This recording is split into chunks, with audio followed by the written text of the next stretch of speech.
चतुर्भुजो जगन्नाथः कण्ठशोभितकौस्तुभः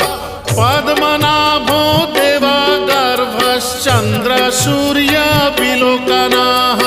जगन्नाथो लोकनाथो नीलाद्रीशः परो हरिः